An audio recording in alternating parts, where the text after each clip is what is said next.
ஜெபம் செய்வோம்.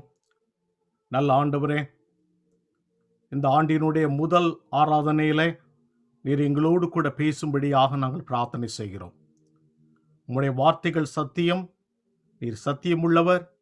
பரிசுத்த ஆவியானவரே, எங்களுடைய உள்ளங்களிலே உம்முடைய வார்த்தைகள் ஆழமாய் பதிந்து வரும்படியாக நாங்கள் ஜெபம் செய்கிறோம். எங்களோடு பேசும் ஆண்டவர். Lord, speak to our hearts and put your word in our hearts so that we may follow it sincerely and honestly. In Christ's name we pray. Amen. பழைய ஆண்டினுடைய செய்தியாக அருமையான ஐயா அவர்கள் மிகவும் தெளிவாக சொன்னார்கள். நம்மோடு கூட பயணம் செய்கிறவர் மிகவும் பெரியவர். அவர் யோசுவாவின் தேவன், எலியாவின் தேவன், நம்மோடு கூட தங்கியிருக்கக்கூடிய இம்மானுவேல். ஒரு ஆண்டினுடைய வெற்றி தோல்வி அந்த ஆண்டிலே என்ன நடக்கிறது என்பதன் அடிப்படையில், அந்த ஆண்டிலே யார் நம்மோடு கூட இருக்கிறார் என்ற அடிப்படையில். 2021 ஆண்டு எப்படி இருக்க போகிறது என்று கணிப்பிலே பலர் ஈடுபட்டிருந்தாலும், நமக்கு இருக்கக்கூடிய மிகப்பெரிய தைரியம், இந்த ஆண்டிலே எது நடந்தாலும் கர்த்தர் நம்மோடு கூட இருக்கிறார், கர்த்தர் நம்மை வழிநடத்துகிறார், அவருடைய தலைமைத்துவத்திற்கு நாம் கீழ்ப்படுகிறோம் என்பதுதான் முக்கியம். Whatever happens in this year may not decide whether it is successful or failure, but who is with us makes the difference. The Lord makes the difference in our lives. இந்த நாளிலே பவுல் அப்போஸ்தலன் பிலிப்பியருக்கு எழுதின நிருபத்திலிருந்து ஒரு பகுதியை எடுத்து இந்த நாளிலே தியானத்துக்காக நான் எடுத்துக்கொள்கிறேன். இந்த பகுதியின் மூலமாய் ஆண்டவர் நம்மோடு கூட பேச விரும்புகிறார். தமிழிலே ஒரு அழகான ஒரு சொல் உண்டு. தலைவன் எங்கேயோ அங்கே தொண்டன். எங்கே தலைவர்கள் இருக்கிறாரோ அவருக்கு பின் செல்லுகிறவர்களும் இருக்கிறார்கள். இந்த ஆண்டிலே ஆண்டவர் நம்மை வழி நடத்துகிறார் என்றால், ஆண்டவர் எங்கே இருக்கிறாரோ அங்கே நாமும் இருப்போம். Wherever the Lord is there, we should be there because we are his disciples and followers. There is no difference. If we don't follow him, his place, his way, his plans and his word, we are not disciples and we cannot attain success in this year. Pavul அப்போஸ்தலன் பிலிப்பியருக்கு இதை எழுதும்போது தெளிவாக இந்த 3ஆம் அதிகாரத்திலே சொல்லுகிறார். ஆண்டவராகிய இயேசு கிறிஸ்து இந்த 2021 ஆண்டிலே நாம எப்படி வழிநடத்த போகிறார், அதற்கான ஒரு ஆலோசனைகள் என்ன என்று சொல்லி இந்த நாளிலே நாம் தியானம் செய்ய இருக்கிறோம். திருமறையில தலைவன் என்று சொல்லக்கூடிய அந்த சொல் 2 விதமாக பொருள்படுகிறது. ஒன்று, அது எபிரேய மொழியிலே நாகட் என்கிற சொல், அதனுடைய பொருள் தலைவன் அல்லது ஆட்சி செய்கிறவர். புதிய ஏற்பாட்டில் சொல்லப்பட்ட கிரேக்க சொல் அக்ஸோஸ் என்கிற சொல்லும் அதைத்தான் பொருள்படும். திருமறையில தெளிவாக சொல்லப்பட்டிருக்கிறது, நம்முடைய ஒரே தலைவர், நம்முடைய ஒரே ஆண்டவர், நம்முடைய ஒரே தேவன், நம்முடைய ஒரே மேய்ப்பன் இயேசு கிறிஸ்து மாத்திரமே, யாரும் கிடையாது. அவரே நம்மை வழி நடத்துகிறவர், அவரே நம்மை தாங்குகிறவர், அவரே நம்மை தூக்கி சுமக்கிறவர். இந்த ஆண்டவருக்கு பின் செல்லுகிற ஒரு வாழ்க்கை தான் கிறிஸ்தவ வாழ்க்கை. When you follow Jesus Christ every day, that is the Christian life. Christian life is not just a philosophy or a theological statement or just a religious identity. It is a lifestyle. Following Jesus Christ is a lifestyle. ஆண்டவர் தம்முடைய பிள்ளைகள் நம்மை தன்னை பின்புற தொடர வேண்டும் என்று அவர் விரும்புகிறார். ஏனென்றால் அவர் தலைவராக இருக்கிறார். The Lord is a leader of your life, of our church, of the world, entire universe, heaven. ஆண்டவர் நம்முடைய எல்லாவற்றுக்கும் தலைமையா இருக்கிற ஆண்டவர் நம்முடைய வாழ்க்கையின், நம்முடைய குடும்பத்தையும், நம்முடைய திருச்சபையும் ஆண்டவர் வழி நடத்துகிறவரம் எப்படி இருக்க போகிறது, ஆண்டவர் என்ன எதிர்பார்க்கிறார் என்று சொல்லி இந்த வேத பகுதியிலே நாம் தியானம் செய்ய இருக்கிறோம். Turn your Bible to Philippians chapter 3 verse 7 onwards. முதலாவது பாருங்கள், பவுல் அப்போஸ்தலன் 3ஆம் அதிகாரம் 7வது வசனத்திலே 8வது வசனத்திலே விதமாக சொல்லுகிறார். Philippians chapter 3 verse 7 and 8. ஆகிலும் எனக்கு லாபமாய் இருந்தவைகள் எவைகளோ அவைகளை கிறிஸ்துவுக்காக நஷ்டம் என்று எண்ணினேன். அது மாத்திரமல்ல, என் கர்த்தராகிய கிறிஸ்து இயேசு அறிகிற அறிவின் மேன்மைக்காக எல்லாவற்றையும் நஷ்டம் என்று எண்ணிக்கொண்டிருக்கிறேன். Paul clearly say that something God is telling about how we submissive to his leadership, how we submit ourselves to his leadership. இங்கே பவுல் அப்போஸ்தலர் சொல்லக்கூடிய இந்த வசனத்தில் இருக்கக்கூடிய ஒரு அருமையான செய்தி என்ன தெரியுமா? God wants to pass over your past to move forward to achieve the goals God sets for you. God has already set for you the goals in 2021. But God advises you to pass over your past. Pavul அப்போஸ்தலன் தன்னுடைய வாழ்க்கையை எண்ணி பார்க்கிறார். அவருடைய வாழ்க்கையிலே அவர் எபிரேயராக பிறந்தார், பரிசேயனாய் வாழ்ந்தார், நன்றாக படித்தவர், தத்துவ ஞானி, நன்றாக பிரசங்கம் பண்ணுகிறவர், பல்வேறு சபைகளை ஸ்தாபித்தவர். அவருக்கு எல்லா கிரெடென்ஷியலும் இருக்கிறது. அவர் நன்றாக எஜுகேஷன், குவாலிஃபிகேஷன், அவருடைய working experience, ministry experience amazing. அதே சமயத்தில் அவருடைய வாழ்க்கையில நன்மைகள் எவ்வளவு இருக்கிறதோ அவை போல கஷ்டங்களும் அதிகம். பாடுபட்டார், நிர்வாணமாக இருந்தார், பசியிலே இருந்தார், துன்பப்பட்டார், விரட்டப்பட்டார், சிறைச்சாலையில் இருந்தார். பவுலுடைய வாழ்க்கையில ஒருபுறம் நன்மையான காரியங்கள் இருந்தது, மறுபுறம் வேதனையான காரியங்கள் இருந்தது. இந்த ரெண்டும் கலந்த கலவையாக அவருடைய வாழ்க்கை இருந்த போதிலும் அவர் முன்பு ஆண்டவர் அவர் மூலமாய் நமக்கு தருகிற ஒரு சொல் என்ன தெரியுமா? பவுல் அப்போஸ்தலன் தன்னுடைய பின்னானவைகளை மறந்து முன்னானவைகளை நோக்கி போகிறார். Whatever he gains, he considered as the loss. Whatever he gains, it is a gains, it's a strength, it's a achievements, and also the pain and failures and experiences, he considers nothing and as a loss. 13வது வசனத்திலே இது அதிகாரத்திலே சொல்லுகிறார் பாருங்கள், நான் பின்னானவைகளை மறந்து முன்னானவைகளை நோக்கி ஓடுகிறேன். ஆண்டவர் நமக்கு வைத்திருக்கக்கூடிய இலக்கை, இந்த ஆண்டிலே நமக்கு வைத்திருக்கக்கூடிய இலக்கை அடைய வேண்டும் என்றால் கடந்ததை நாம் மறந்துவிட்டு நாம் முன்பே நோக்கி செல்ல வேண்டும். நாம் மறப்பல் என்று சொல்லுவது 2 காரியத்தை சொல்லுகிறேன். ஆண்டவர் செய்த நன்மைகளை எண்ணி பார்த்து அவருக்கு ஸ்தோத்திரம் செலுத்த வேண்டும்.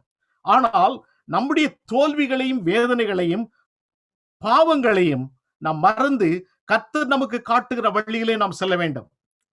Remember what God has done in your life to thank God every day. But forget whatever you fail, whatever the way you sin, whatever the way you are in pain.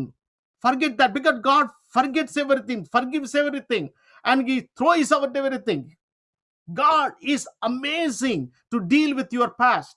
ஒரு அழகான நண்பர் அழகாக சொன்னார், என்னுடைய வாழ்க்கையிலே ஒவ்வொரு முறையும் நான் ஜெபம் பண்ணும் பொழுது என்னுடைய வாழ்க்கையின் பக்கங்களை ஆண்டவர் வெறுமையாக்கி விடுகிறார் என்று சொல்கிறார். Every page in my life becomes just an empty page. It's nothing there because God completely clean it. When God clean it, why do you seek it? Why do you remember it? ஆண்டவர் நம்முடைய பாவங்களை மன்னித்த பிறகு நாம் ஏன் பாவங்களை எண்ணி பார்க்க வேண்டும்? ஆண்டவர் நம்முடைய தவறுகளையும் நம்முடைய வீழ்ச்சிகளையும் நம்முடைய எல்லா வலிகளையும் மறந்து விடும் பொழுது நாம் ஏன் அதை எண்ணி பார்க்க வேண்டும்? இங்கே பவுல் அப்போஸ்தலன் சொல்லுகிறார், ஆண்டவர் நமக்கு வைத்திருக்க இலக்கை நாம் அடைய வேண்டும் என்றால் பின்னானவைகளை மறந்து, அது எதுவா இருந்தாலும் பரவாயில்லை, பின்னானவைகளை மறந்து முன்னானவைகளை நோக்கி ஓட வேண்டும் என்று அழகாக சொல்லுகிறார். பவுல் அப்போஸ்தலன் விதமாக சொல்லும் பொழுது அவர் அழகாக சொல்லுகிறார், பின்னானவைகளை மறந்து முன்னானவைகளை நோக்கி போகும்போது தன்னுடைய உள்ள எல்லா பலமாய் இருந்த காரியங்களை எல்லாம் ப்ளூரலிலே சொல்லுகிறார். ஆனால் லாஸை சிங்குலரிலே சொல்லுகிறார். He mentioned about the gains are in plural but loss in singular. What does it mean? He completely pack everything and throw it back and walk after the Lord, following Christ. எல்லாவற்றையும் மறந்து விடுகிறார். அருமையான சகோதரனே சகோதரியே, 2020 நீ எப்படி வாழ்ந்தாய், என்ன பிரச்சனைகளை சந்தித்தாய், என்ன சோகங்களை அனுபவித்தாய் என்றெல்லாம் ஆண்டவருக்கு தெரியும். ஆனால் இந்த ஆண்டிலே, இந்த புத்தாண்டிலே ஆண்டவரை வழிநடத்தும் போது ஆண்டவர் சொல்லுகிறார், அதையெல்லாம் நான் பார்த்து கொள்ளுகிறேன், நீ பின்னாலே போட்டுவிட்டு முன்பாக போ என்று சொல்லி ஆண்டவர் சொல்லுகிறார். ஒரு வெற்றிகரமான ஒரு கிறிஸ்தவ வாழ்க்கை நடத்த வேண்டும் என்றால் நம்முடைய கண்கள் ஆண்டவரை நோக்கி பார்க்க வேண்டுமே தவிர நமக்கு பின்பாக பார்க்க கூடாது. ஆகையால் தான் ஆண்டவர் சொல்லுகிறார், ஒருவன் என்னை பின்பற்ற விரும்பினால் அவன் பின் திரும்ப கூடாது என்று சொல்லுகிறான். Do not turn back. When you turn back, you remember everything. Look forward. The Lord is before you. ஆகையால் தான் எஸ்ஐயா தீர்க்கதரிசனம் 43ஆம் அதிகாரத்திலே நான் ஆரம்பத்தில் சொன்னது போல இந்த வாக்குகளை நான் அடிப்படையாக நம்புகிறேன். 18வது வசனத்தில் சொல்லுகிறார், முந்தினவைகளை நினைக்க வேண்டாம், பூர்வமானவைகளை சிந்திக்க வேண்டாம். Do not remember the former things, nor consider the things of old. Everything is gone. Pavul அப்போஸ்தலன் இன்னும் அழகாக சொல்லுகிறார் 2 கொரிந்தியர் 5:17. Therefore, if anyone is Christ, he is a new creation, and all things have passed away. Behold, all things have become new. ஆண்டவர் நம்முடைய பழையவைகள் எல்லாவற்றையும் தூக்கி தூரப்பட்டு விட்டு எல்லாவற்றையும் புதிதாக தருகிறார் பாருங்கள். ஆகையால் தான் பவுல் அப்போஸ்தலன் சொல்லுகிறார், தேவன் நமக்கு நியமித்திருக்கிற இந்த புதிய ஆண்டில புதிய இலக்கை வைத்திருக்கக்கூடிய நம்முடைய ஆண்டவரை பின்பற்றி நான் போகும் பொழுது பழையவைகளை மறந்துவிட்டு போக வேண்டும். வேத புத்தகத்தில் மிக சிறந்த ஒரு உதாரணம் எது தெரியுமா? ஆபிரகாம்.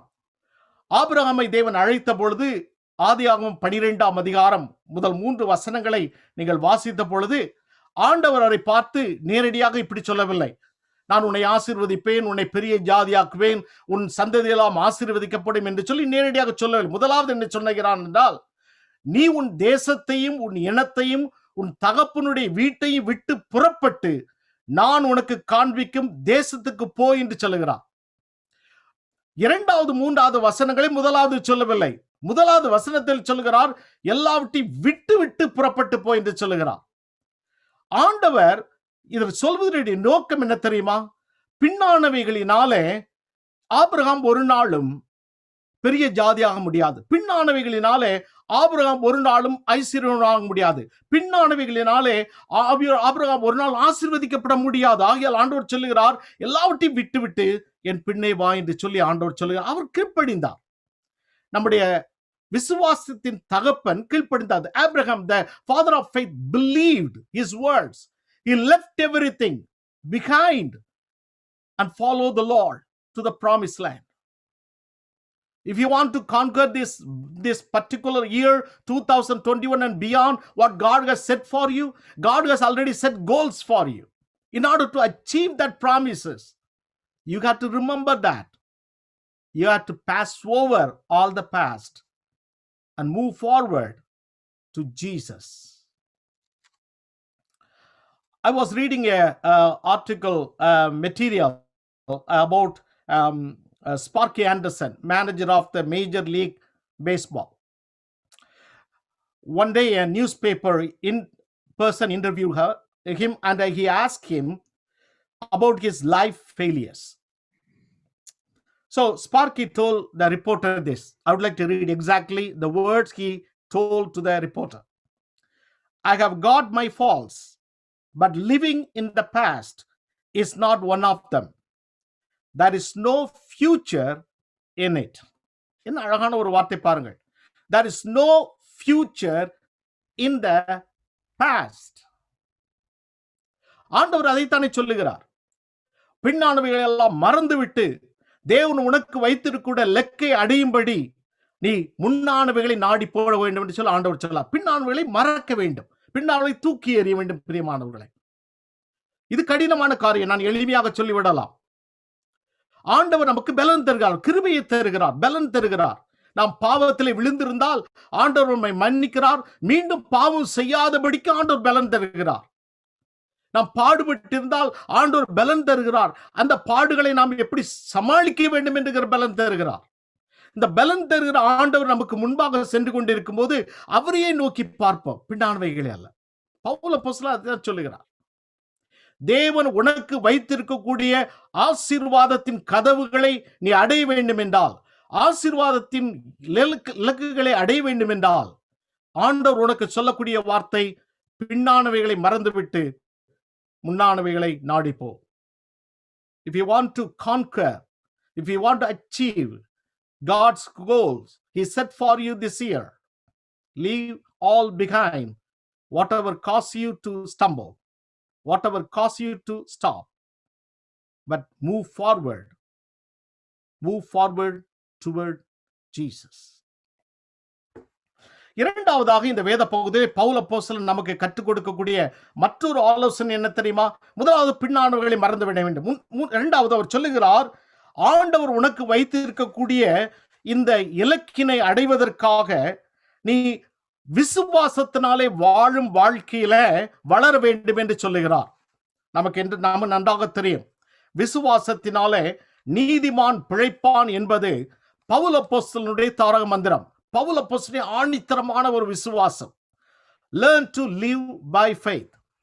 ஆண்டவர் நமக்கு தந்திருக்கக்கூடிய இலக்கை நாம் அடைய வேண்டும் என்றால் நாம் விசுவாசத்தினாலே வாழும் வாழ்க்கையை இன்னும் அதிகமாக வாழ வேண்டும். அதனுடைய பொருள் என்ன? ஆண்டவரை சார்ந்து வாழும் வாழ்க்கைக்கு நம்மை அர்ப்பணிப்போம் என்றால் ஆண்டவர் வைத்திருக்கும் இலக்கினை நாம் அடைவது எளிமையான காரியம். 9வது வசனத்தை பாருங்கள். பிலிப்பியர் 3ஆம் அதிகாரம் 9வது வசனம். நான் கிறிஸ்துவை ஆதாயப்படுத்திக் கொள்ளும்படிக்கும் நியாயப்பிரமாணத்தினால் வருகிற நீதி உடையவனாயிராமல் கிறிஸ்துவை பற்றும் விசுவாசத்தினால் வருகிறதும் விசுவாசம் மூலமாய் தேவனால் உண்டாயிருக்கிறதுமான நீதியை உடையவனாயிருந்து கிறிஸ்துவுக்குள் இருக்கிறவன் என்று காணப்படும்படிக்கு என்று அழகாக சொல்லுகிறார். Paul emphasized that the believers must pursue to experience living by faith, not by the law or not by the sight, but depend on God.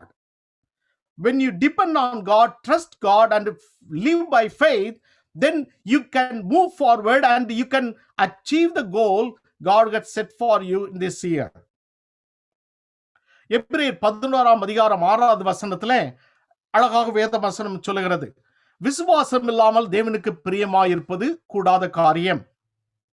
தேவனிடத்தில் சேருகிற எவனும் அவர் உண்டென்றும் அவர் தம்மை தேடுகிறவர்களுக்கு பலன் அளிக்கிறவர் என்று விசுவாசிக்க வேண்டும். என்ன அழகான வார்த்தை பாருங்க. விசுவாசம் இல்லாமல் நாம் தேவனை பிரியப்படுத்த முடியாது. விசுவாசம் இல்லாமல் அவரிடத்திலிருந்து பலனை பெற்றுக்கொள்ள முடியாது. இன்றைக்கு அநேகர் சொல்லுகிறார்கள், நான் இவ்வளவு ஜெபம் பண்றேன் எனக்கு கிடைக்கவில்லையே என்று சொல்லுகிறார்கள். விசுவாசத்தை சோதித்து பாருங்கள். நீங்கள் எல்லாவற்றையும் நம்பி ஜெபத்தை அதோடு சேர்த்துக் கொண்டால் அது விசுவாசம் இல்லை. ஆண்டவருடைய ஜெபத்தை நாம் செய்யும் பொழுது ஆண்டவரிடத்தில் சொல்லும்போது அவர் நம்ப வேண்டும். ஆண்டவரே, நான் உம்மை நம்புகிறேன், நீரை செய்வீர் என்று விசுவாசிக்க வேண்டும். பவுல் அப்போஸ்தலன் சொல்லுகிறார், விசுவாசத்தினாலே தான் நீதிமான் பிழைப்பான். 2 கொரிந்தியர் 5ஆம் 7ஆம் அதிகார வசனத்திலே பவுல் அப்போஸ்தலன் சொல்லுகிறார், 2 Corinthians chapter 5 verse 7, for we walk by faith not by sight. We walk by faith not by sight. When you walk by faith not by sight, then you can achieve what God has set the goals for you.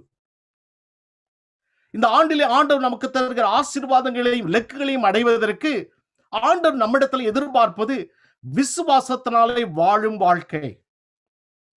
திருமறையிலே மிகவும் அழகான ஒரு வேத பகுதி, Daniel chapter 3.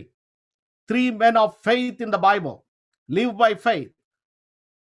Shadrach, Meshach, Abednego. இந்த 3 பேரும், Shadrach, Meshach, Abednego, இந்த 3 பேரும் ராஜாவினாலே பிடிக்கப்பட்டு அவர்கள் தண்டனைக்குள்ளாக போகிறார்கள். 7 மடங்கு அக்கினி ஜூலை எரிந்து கொண்டிருக்கிறது, தீ எரிந்து கொண்டிருக்கிறது. அந்த அக்கினியின் மடியிலே போடுவோம் என்று பயன்படுத்துகிறார் ராஜா. அப்பொழுது இந்த 3 விசுவாசிகளும் சொல்லுகிறார்கள், அழகாக சொல்லுகிறார்கள், அதற்கு பயப்படவில்லை. அவர்கள் என்ன சொல்லுகிறார் பாருங்கள். தானியேல் 3ஆம் அதிகாரம் 16வது வசனத்தை வாசிக்கிறேன். சாத்ராக், மேஷாக், ஆபேத்நேகோ என்பவர்கள் ராஜாவை நோக்கி, நேபுகாத் நேச்சாரரே, இந்த காரியத்தை குறித்து உமக்கு உத்தரவு சொல்ல எங்களுக்கு அவசியமில்லை. நாங்கள் ஆராதிக்கிற எங்கள் தேவன் எங்களை தப்புவிக்க வல்லவராயிருக்கிறார். அவர் எரிகிற அக்கினி சூளைக்கும் ராஜாவாகிய உம்முடைய கைக்கும் நீங்களாக்கி விடுவிப்பார். விடுவிக்காமற் போனாலும் நாங்கள் உம்முடைய தேவர்களுக்கு ஆராதனை செய்வதும் இல்லை, நீர் நிறுத்தின பொற்சிலையை பணிந்து கொள்வதும் இல்லை என்கிறது ராஜாவாகி உமக்கு தெரிந்திருக்க கடவது என்றார்கள். என்ன அழகான ஒரு சொல்வார்கள். அவர்கள் சொல்லுகிறார்கள், தேவன் எங்களை விடுவிக்க வல்லவராயிருக்கிறார். அப்படியே அவர் சித்தமாகி எங்களை விடுவிக்காவிட்டாலும் நாங்கள் இந்த பொற்சிலைக்கு தலை வணங்க முடியாது.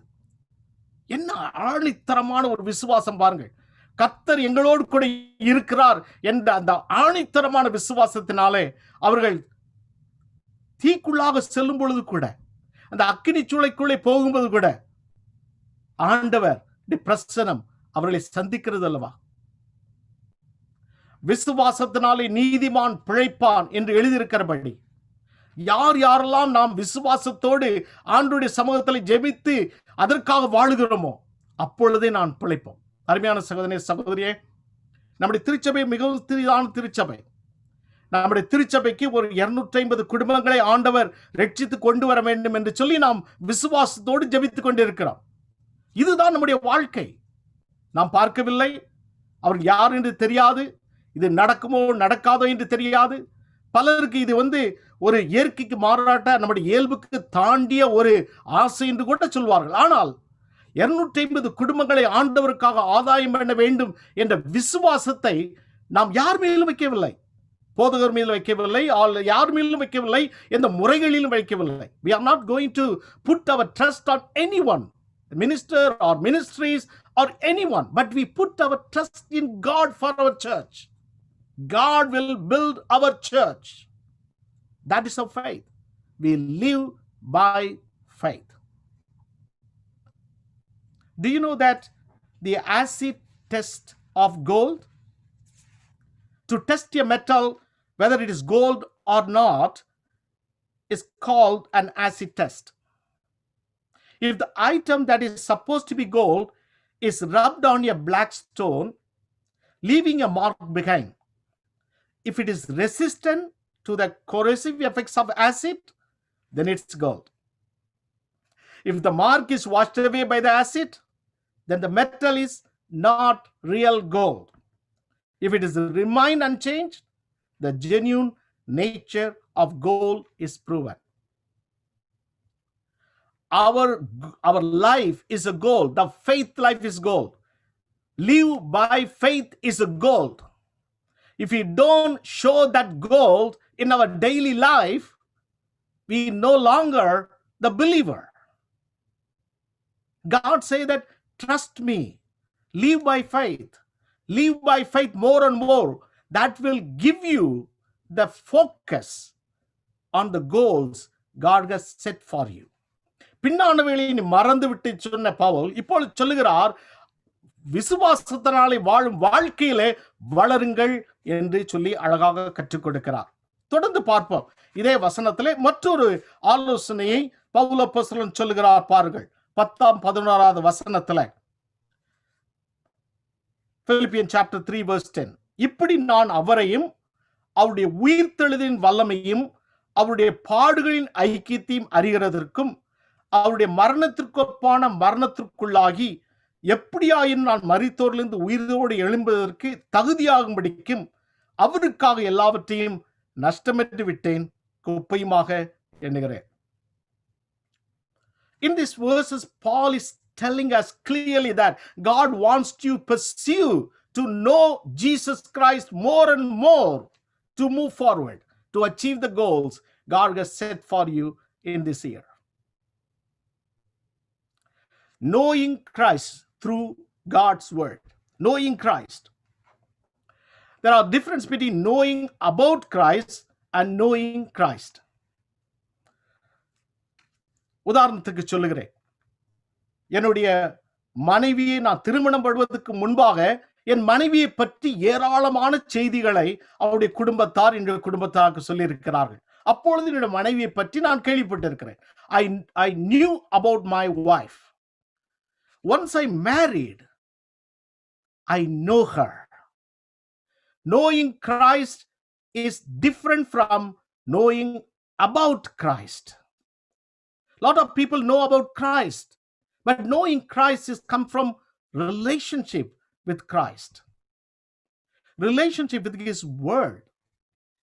இங்கே பவுல் அப்போஸ்தலன் சொல்லுகிறார், ஆண்டவர் நமக்கு தந்திருக்கக்கூடிய இலக்கை அடைவதற்காக தேவன் நம்மை அழைத்து செல்லுகிறார். தலைமைத்துவத்துல அவர் அழைத்து செல்லும் போது நமக்கு இருக்கக்கூடிய ஒரு குணாதிசயம் என்ன தெரியுமா? கிறிஸ்துவை பற்றுகிற அறிவிலே மென்மேலும் நாம் வளர வேண்டும். எப்படி வளர்வது?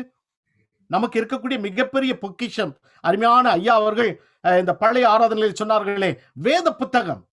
வேத புத்தகத்தின் மூலமாய் கர்த்தர் நம்மோடு கூட இடைபடுகிறார். பிரியமானவர்களே, ஆண்டவர் நம்மோடு கூட பேசுகிறார். பவுல் அப்போஸ்தலன் தான் சொல்லுகிறார், ஆண்டவரை மென்மேலும் அறிகிற அறிவிலே வளருங்கள் என்று சொல்லி அழகாக சொல்லுகிறார். The primary way of knowing Christ is to invite Christ into our lives and then to explore the Bible. Reading, memorizing, meditating, studying, applying the word of God is essential of knowing Christ. இந்த ஆண்டிலே 2021 in Christ Washington சபையில 365 நாட்கள் தினந்தோறும் நாம் ஆண்டவருடைய வேதத்தை வாசிக்க வேண்டும் என்பதற்காக ஒரு அட்டவணை போட்டு இருக்கிறோம். உங்களுக்கு சீக்கிரத்தில் கிடைக்கும். அது வேண்டும் என்கிறவர்கள் எங்களோடு தொடர்பு கொள்ளுங்கள். அந்த அட்டவணையின்படி ஒரு வருடத்திற்குள்ளாக நீங்கள் ஒரு முறையாவது வேத புத்தகத்தை வாசிக்க வேண்டும் என்பதற்காக இதை நாங்கள் தயார் பண்ணி இருக்கிறோம். அந்த பொருள் என்ன தெரியுமா? ஆண்டவருடைய வேதத்தை தினந்தோறும் வாசிக்கும் பொழுது ஆண்டவர் வைத்திருக்கக்கூடிய இலக்குகளை நாம் அடைந்து கொள்ள முடியும்.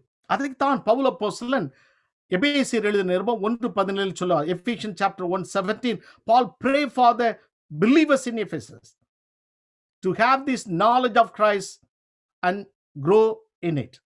And he says, the God of our Lord Jesus Christ, the Father of glory, may give to you the spirit of wisdom and revelation in the knowledge of Christ.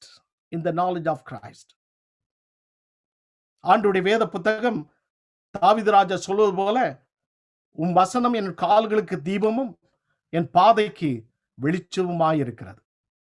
இந்த வேத புத்தகத்தை தினந்தோறும் வாசிக்க கற்றுக்கொள்ளுங்கள். இந்த ஆண்டினுடைய மிகப்பெரிய இலக்கை நாம் அடைவதற்கு, இந்த ஆண்டில் தேவன் நமக்கு கொடுத்திருக்கிற ஆசீர்வாதங்களையும் திறந்த வாசல்களையும் நாம் பெற்றுக்கொள்வதற்கு அடிப்படையாக நாம் செய்யக்கூடிய மற்றொன்று என்ன தெரியுமா? வேதத்தை கற்றுக்கொள்வது. In John chapter 3, there was a question Jesus asked to his disciples. Everyone was gone because they said Jesus' teaching was hard to follow. Then Jesus asked this question to the disciples. Are you willing to leave me alone? Are you willing to go away?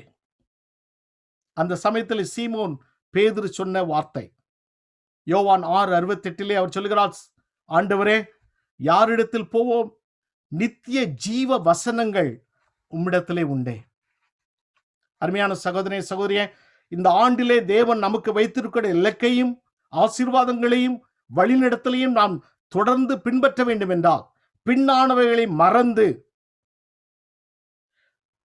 ஆண்டவரை நம்பி வாழ்வதிலே வளர்ந்து, அது மட்டுமல்ல கிறிஸ்துவை பற்றி அறிகிற அறிவிலே தினந்தோறும் வளருவோம் என்றால் இது சாத்தியமாகும்.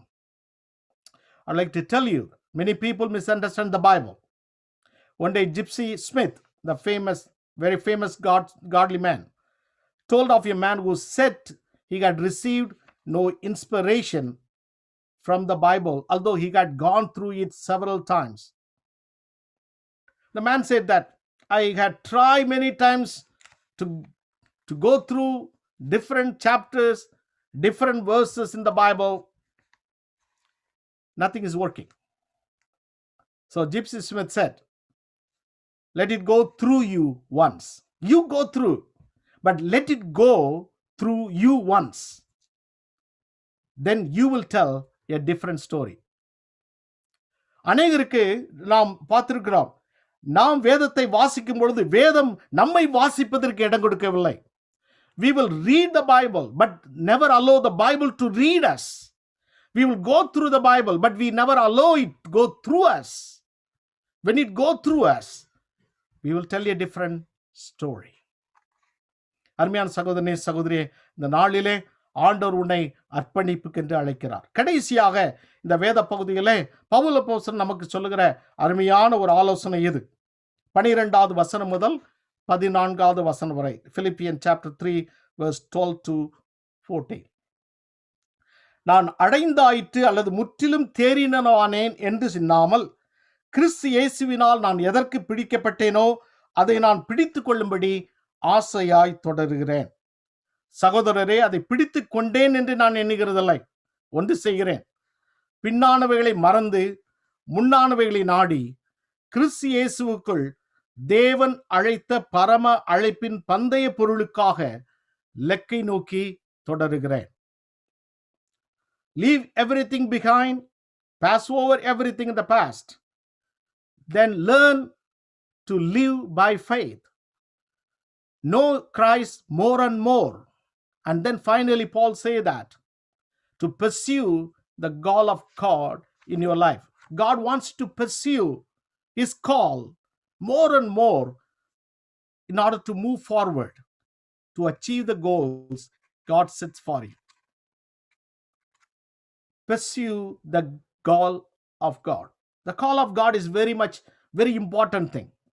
கர்த்தர் நம்மை விசுவாசிகளாக மட்டுமல்ல, கர்த்தருடைய பிள்ளைகளாக மட்டுமல்ல, தேவனுடைய ராஜ்யத்தின் ஊழியர்களாக ஒவ்வொருவரையும் அழைத்திருக்கிறார். ஊழியங்கள் பலவேறு இருக்கிறது. சிலரை அப்போஸ்தலராக அழைத்திருக்கிறார், சிலரை போதகர்களாக அழைத்திருக்கிறார், சிலரை ஆண்டவர் சுவிசேஷகர்களாக அழைத்திருக்கிறார், சிலரை ஆண்டவர் தீர்க்கதரிசிகளாக அழைத்திருக்கிறார், சிலரை ஆண்டவர் கற்றுக் கொடுக்கிறவர்களாக அழைத்திருக்கிறார். God has the different ways of using people in the church, the 5 different fold ministries. But remember that all people of God, everyone is called by God to do something for the kingdom of God in the church and also in the world. இது போதகர் வேலை, இது என்னுடைய வேலை என்று நாம் சொல்ல முடியாது. இது அவருடைய வேலை, இது இவருடைய வேலை என்று சொல்ல முடியாது. தேவன் உங்களுக்கு என்ன பொறுப்பை கொடுத்திருக்கிறாரோ, எந்த அழைப்பை கொடுத்திருக்கிறாரோ, எந்த தாளந்தை கொடுத்து அந்த ஊழியத்தை செய்யும்படி தேவன் வைத்திருக்கிறாரோ, அந்த அழைப்பிலே நீங்கள் ஓடுவீர்கள் என்றால், if you pursue that call of God, you will achieve the goals God has set you in this year. Paul emphasized that believers must pursue the upward call of God in their lives individually and collectively. The call of God is given to us by God as grace. At the same time, it will be rewarded by God when we meet him face to face. அருமையான சகோதரனே சகோதரியே, திருச்சபை என்பது ஏதோ ஒரு சிலர் மாத்திரம் வேலை செய்கிறதல்ல. திருச்சபை என்பது முழு சபைக்கும் உரித்ததான ஒரு ஊழியம். அது ஜெப ஊழியமாக இருந்தாலும் சரி, அல்லது கொடுக்கிற ஊழியமாக இருந்தாலும் சரி, அல்லது அழைக்கிற ஊழியமாக இருந்தாலும் சரி, அல்லது கொடுக்கிற அதை மற்றவர்களை சந்திக்கிற ஊழியமாக இருந்தாலும் சரி, எல்லா ஊழியங்களிலும் கர்த்தர் நமக்கு பகிர்ந்து கொடுத்திருக்கிறார். Everyone must involve in the church and do the God's call in their ministry in the church. Everyone. There is no exemption in the church. There is no observers in the church. Everyone is the doers, because everyone is called by God. Everyone is gifted. Find out what's God's gift to you. Find out what God's called to you and pray for that, and do it in a way tangibly you can develop that, pursue that. When you pursue it, God will bless you. 2 பேதுரு 1 அதிகாரம் 10-11 வசனத்திலே பேதுரு அப்போஸ்தலன் இவ்விதமாய் சொல்லுகிறார். 2 Peter chapter 1 verse 10-11. ஆகையால் சகோதரரே, உங்கள் அழைப்பையும் தெரிந்து கொள்வதிலையும் உறுதியாக்கும்படி ஜாக்கிரதையாயிருங்கள். இவைகளை செய்தால் நீங்கள் ஒரு காலம் இடறி விழுவதில்லை. அதை தொடர்ந்து வருகிற வசனத்தில் சொல்லுகிறார், உங்களுக்கு பரிபூர்ணமாய் அளிக்கப்படும் என்று சொல்லுகிறார் ராஜ்யத்தில். ஆண்டவர் உங்களை எதற்கு அழைத்திருக்கிறாரோ, ஆண்டவர் உங்களை எதற்கு அழைத்திருக்கிறாரோ அதை செய்யும்படி ஜாக்கிரதையோடு இருங்கள். ஆண்டவர் உங்களுக்கு என்ன பொறுப்புகளை கொடுத்திருக்கிறாரோ அவளை செய்யும்படி ஜாக்கிரதையோடு இருங்கள். Because it is important to pursue the call of God you have in the church, in God's mission, because that will lead you to achieve the goals God sets for you. 1 கொரிந்தியர் 7 அதிகாரம் 14 வசனத்திலே பவுல் அப்போஸ்தலன் சொல்லுகிறார், தேவன் அவனவனுக்கு பகிர்ந்து எப்படியோ, கர்த்தர் அவனவனை அழைத்தது எப்படியோ அப்படியே அவனவன் நடக்க கடவன். எல்லா சபைகளிலும் இப்படியே திட்டம் பண்ணுகிறேன்.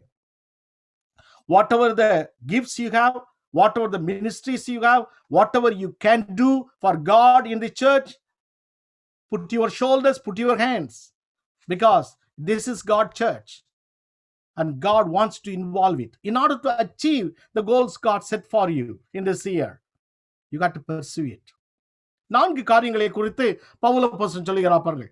ஆண்டவர் தலைவராக இந்த ஆண்டிலே நமக்கு பல்வேறு இலக்குகளை வைத்திருக்கிறார், பல்வேறு ஆசீர்வாதங்களை வைத்திருக்கிறார்.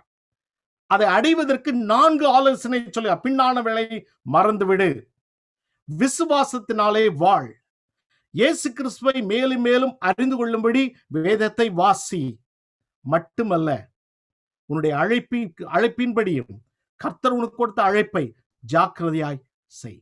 இந்த 4 காரியங்களை குறித்து தெளிவாக பவுல் அப்போஸ்தலன் சொல்லுகிறார். ஒரு நல்ல ஒரு வசனம் என்னவென்றால், அகிரிப்பா ராஜாக்கு முன்பாக பவுல் அப்போஸ்தலன் போய் நிற்கிறார். அப்பொழுது அகிரிப்பா ராஜா கேட்கிறார். பல்வேறு குற்றச்சாட்டுகள், பவுல் அப்போஸ்தலனுடைய சாட்சிகள் எல்லாம் சொல்லிவிட்டு அவர் அழகாக சொல்லுகிறார். பாருங்கள், அப்போஸ்தலர் நடவடிக்கைகள் 26ஆம் அதிகாரம் 19வது வசனத்துல, ஆகையால் அகிரிப்பா ராஜாவே, அந்த பரம தரிசனத்திற்கு கீழ்ப்படியாதவனாக நான் இருக்கவில்லை. நீர் என்ன சொன்னாலும் சரி, என்ன விதமாக நீர் என்னை தீர்ப்பு செய்தாலும் சரி, ஆண்டவர் கொடுத்த அழைப்புக்கு நான் கீழ்ப்படியாமல் இருக்க மாட்டேன்னு சொல்லி ஆணித்தரமாக சொல்லுகிறார். அதுதானையா ஆண்டவர் கொடுத்த இலக்கை அடைவதற்கான ஒரு வாய்ப்பு. I heard a beautiful story. It's a fun story. It's a kind of negative, but the point is clear. One time a mother wanted to have the last word, but couldn't handle the hassle that resulted whenever she said no to her young son. So after especially trying day, she finally flung up her hands and shouted, "All right, Billy, do whatever you want. Now let me say you disobey that." Very negative way, but the point they make is that if you want to obey sincerely. Obey sincerely. 2021 எப்படி இருக்க போகிறது ஆண்டவருக்கு தெரியும். ஆனால் யார் நம்மோடு கூட இருக்கிறார் என்பது நமக்கு தெளிவாக இருக்கிறது. நம்முடைய ஆண்டவர் யோர்தானை கடப்பதற்கு யோசுவாவுக்கு உதவி செய்த அதே தேவன், எலியாவை பரலோகத்துக்கு எடுத்து செல்வதற்கு உதவி செய்த அதே ஆண்டவர் நம்மத்திலே இருக்கிறார். அவர் நம்மோடு கூட பேசுகிறார். இந்த ஆண்டிலே தேவன் நமக்கு வைத்திருக்கக்கூடிய ஆசீர்வாதம், வனாந்தரத்திலே வழியையும் அவாந்தர வழிகளிலே ஆறுகளையும் உண்டாக்குவேன் என்று. என்ன அழகான ஒரு வாக்கு தத்தம் பாருங்கள். இதை அடைவதற்கு 4 காரியங்கள் செய்ய வேண்டும். பின்னானவளை மறந்து ஆண்டவரை நம்பி வாழ்ந்து, ஆண்டவரை மென்மேலும் அறிந்து, அவருடைய ஊழியத்தை செய்வதற்கு நம்ம அப்படிப்போம் என்றால், தேவன் இந்த ஆண்டை நமக்கும் நம்முடைய குடும்பத்துக்கும் நம்முடைய சபைக்கும் ஆண்டவர் ஆசீர்வாதமாக தருவார். இந்த ஆண்டவர் நம்மோடு கூட பேசுகிறார். பிரியமானவர்களே, இந்த ஆண்டவருக்கு நம்முடைய உள்ளத்தை திறந்து கொடுப்போமா?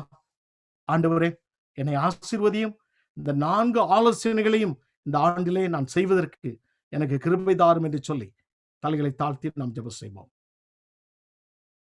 அன்பின் ஆண்டவரே, நீர் எங்களோடு கூட பேசினீர். இந்த 2021ஆம் ஆண்டிலே உம்முடைய சமூகத்திலே நாங்கள் இருக்கிறோம். உம்முடைய வாக்குத்தத்தங்கள் ஆம் என்றும் ஆமென் என்றும் இருக்கிறது. நீர் எங்களோடு கூட இருக்கிறீர். யோர்தானை கடந்தவர், எரிகோவை கடந்தவர், ஆண்டவர் எல்லாவித தடைகளையும் அப்புறப்படுத்தினவர் எங்களோடு கூட இருக்கிறார். வனாந்தரத்திலே வழியையும் அவாந்தர வெளிகளிலே ஆறுகளையும் உண்டாக்குவேன் என்று சொல்லுகிற வல்லமையுடைய தேவன் நீர் எங்களோடு கூட இருக்கிறீர். இந்த ஆண்டிலே நீர் எங்களுக்கு வைத்திருக்கக்கூடிய ஆசீர்வாதங்களுக்காக, இலக்குகளுக்காக உமக்கு நாங்கள் நன்றி செலுத்துகிறோம். பின்னானவர்களை மறக்க கிருபை தாரும், விசுவாசத்தினாலே வாழ கிருபை தாரும், வேதத்தின்படி உம்மை அறிந்து கொள்ளும் அறிவை தாரும். மட்டுமல்ல ஆண்டவரே, உம்முடைய ஊழியத்தை செய்வதற்கு எங்களை அர்ப்பணிக்கிறோம். எங்களை பயன்படுத்தும் சுவாமி. எங்களை ஆசீர்வதியும் ஆண்டவரே. யார் யார் நம்முடைய உள்ளங்களிலே ஆண்டவரே நான் அர்ப்பணிக்கிறேன் என்று சொல்லி ஜெபிக்கிறார்களோ அவர்களுக்கு உம்முடைய கிருபையை தாரும். எங்களுடைய சபைக்காக ஜெபிக்கிறோம். எங்களுடைய சபை விசுவாசத்தினை வாழ்கிற சபையாக, எங்களுடைய சபை பின்னானவைகளை மறந்து முன்னானவைகளை நோக்கி ஓடுகிற சபையாக, எங்களுடைய சபை கிறிஸ்துவை பற்றி அறிகிற அறிவிலே வளருகிற சபையாக, ஊழியத்திலே ஜாக்கிரதை உள்ள சபையாக எங்களுடைய சபையை அபிஷேகம் பண்ணும்படியாக நாங்கள் ஜெபிக்கிறோம். ஒவ்வொருவரை ஆசீர்வதியும் காத்துக்கொள்ளும். இயேசுவின் நாமத்தில் ஜெபிக்கிறோம் ஜீவனுள்ள நல்ல பிதாவே, ஆமென்.